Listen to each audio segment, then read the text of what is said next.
warahmatullahi wabarakatuh. Yang terhormat Bapak Dr. Yudi Kusworojati, SEMPA, selaku dosen pemangku mata kuliah Manajemen Strategik dan teman-temanku sekalian. Di kesempatan kali ini kami dari kelompok 7 akan mempresentasikan materi yang bertema tanggung jawab sosial dan etika dalam manajemen strategis. Sebelum itu, izin memperkenalkan diri. Nama saya Adinda Darbudiani dengan NNP 2340100334. Saya Dela Sarfitri dengan NNP 2340101314. Saya Revalis Diawya dengan NNP 234003444. Baik, langsung masuk saja ke materinya. Selanjutnya, dalam slide kali ini ada konflik kepentingan antar pemangku kepentingan. Konflik kepentingan terjadi karena adanya perbedaan tujuan antar pemangku kepentingan seperti karyawan, pemegang saham, masyarakat, dan lingkungan. Bagian buku itu menjelaskan bahwa dalam dunia bisnis itu setiap keputusan besar itu pasti memiliki hubungannya terhadap banyak pihak seperti pihak karyawan, pemegang saham, masyarakat, dan juga lingkungan. Nah, karena adanya tiap pihak itu berbeda tujuannya, konflik yang muncul itu di antara mereka itu hal yang sangat wajar. Selanjutnya ada keputusan strategis, harus mempertimbangkan dampak sosial, etika, dan juga ekonomi untuk menghindari kerugian antara salah satu pihak. Selanjutnya ada keputusan strategis yang harus mempertimbangkan antara dampak sosial, etika, dan juga ekonomi untuk menghindari kerugian antara salah satu pihak. Jika perusahaan hanya memikirkan keuntungan jangka pendek, maka konflik bisa saja terjadi dan malah merusak bisnis itu sendiri. Sedangkan kalau perusahaan bisa mempertimbangkan antara etika, tanggung jawab sosial, dan juga profit, hasilnya akan lebih berkelanjutan dan juga kepercayaan dalam jangka yang panjang oleh publik. Ada contoh kasusnya di sini dalam kasus BP dan juga Johnson & Johnson atau J&J. Dalam kasus BP itu mereka terlalu fokus untuk mengurangi biaya bahan produksi yang akhirnya mengabaikan keselamatan kerja. Nah, akibat mengabaikan keselamatan kerja itu terjadi ledakan besar di anjungan minyak Deepwater Horizon tahun 2010 yang mengakibatkan pencemaran laut yang sangat parah, dan BP ini mengganti rugi sekitar 28 miliar dolar Amerika Serikat. Sedangkan dalam kasus Johnson & Johnson atau J&J ini, mereka menerapkan pedoman moral yang disebut dengan The Credo, yang isinya itu mereka bertanggung jawab terlebih dahulu terhadap pelanggan, masyarakat, dan juga karyawan. Lalu setelah itu kepada pemegang saham, yang artinya mereka tidak hanya mengejar soal keuntungan saja, tapi menjaga kepercayaan dan menjaga reputasi dan kepercayaan. Artinya mereka tidak hanya mengejar soal keuntungan, tapi juga kepercayaan publik dan reputasi jangka panjang. Makanya J&J ini sering dijadikan contoh perusahaan yang bisa mempertimbangkan antara etika dan keuntungan. Selanjutnya ada etika bisnis sebagai dasar keputusan strategis. Etika bisnis ini adalah prinsip moral dan nilai-nilai yang menjadi dasar perilaku perusahaan dalam mengambil keputusan strategis. Nah, jika perusahaan mengambil keputusan itu harus memikirkan terlebih dahulu apakah langkah ini benar yang secara moral dan bukan hanya menguntungkan secara finansial saja.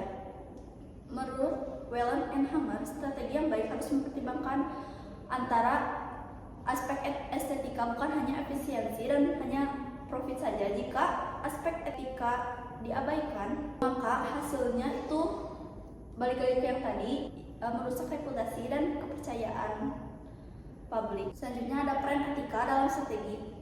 Etika membantu menilai apakah keputusan strategis itu benar atau salah secara moral yang hanya bukan mengejar keuntungan secara finansial saja. Mendorong perusahaan untuk bertanggung jawab dalam dampak sosial dan lingkungan. Tanpa etika, strategi bisa saja menghasilkan keuntungan di awal, menghasilkan keuntungan jangka pendek, tapi merusak reputasi dan kepercayaan dalam jangka panjang. Faktor yang mempengaruhinya itu ada 4. budaya organisasi dan nilai moral pimpinan. Yang kedua ada tekanan dari atasan untuk mencapai target. Yang ketiga ada sistem penghargaan dan hukuman dalam perusahaan. Dan yang keempat ada lingkungan sosial dan norma masyarakat tempat bisnis beroperasi yang akan dibahas di slide berikutnya. Nah, di sini ada faktor penyebab perilaku tidak etis. Perilaku tidak etis ini muncul ketika seseorang atau perusahaan mengambil keputusan yang melanggar nilai moral, hukum, atau standar sosial demi kepentingan pribadi atau keuntungan jangka pendek. Penyebab utamanya yaitu ada 5. Ada tekanan untuk mencapai target atau laba rugi. Karyawan atau manajer ini seringkali melakukan cara yang salah karena adanya tekanan dari atasan untuk mencapai target itu. Dan yang kedua ada budaya organisasi yang buruk. Lingkungan kerja yang punya permisif terhadap kecurangan membuat karyawan itu menjadi meniru perilaku yang tidak etis. Yang ketiga ada kurangnya sistem pengawasan dan saksi. Karena perusahaan itu yang tidak memiliki kode etik atau mekanisme pelaporan pelanggaran, maka perilaku tidak etis itu akan sulit dicegah oleh karyawan dan manajer. Yang keempat ada kepentingan pribadi yang lebih dominan. Keputusan ini didasarkan karena karena memikirkan keuntungan individu, bukan kepentingan perusahaan atau masyarakat. Dan yang terakhir ada nilai moral individu yang lemah. Perbedaan latar belakang, pendidikan, dan pengalaman bisa saja mempengaruhi seseorang untuk menilai mana yang benar dan mana yang salah. Selanjutnya ada tata kelola global, sistem berbasis aturan versus sistem berbasis hubungan. Apa sih tata kelola global itu? Tata kelola global atau global governance itu mengatur bagaimana perusahaan menjalankan bisnis di berbagai negara dengan standar etika, hukum, atau budaya yang berbeda-beda. Menurut Wellen and Hanger, sistem tata kelola di dunia itu umumnya terbagi oleh 2 tipe. Yang pertama ada sistem berbasis aturan atau rule-based system, dan yang kedua ada relationship-based system atau sistem berbasis hubungan. Nah, apa sih sistem berbasis aturan atau rule-based system itu? Sistem berbasis aturan ini sering kali dipakai oleh negara yang maju seperti Amerika Serikat, Kanada, dan juga Inggris. Nah, sistem ini mengandalkan hukum tertulis, regulasi yang jelas, dan juga transparansi yang tinggi.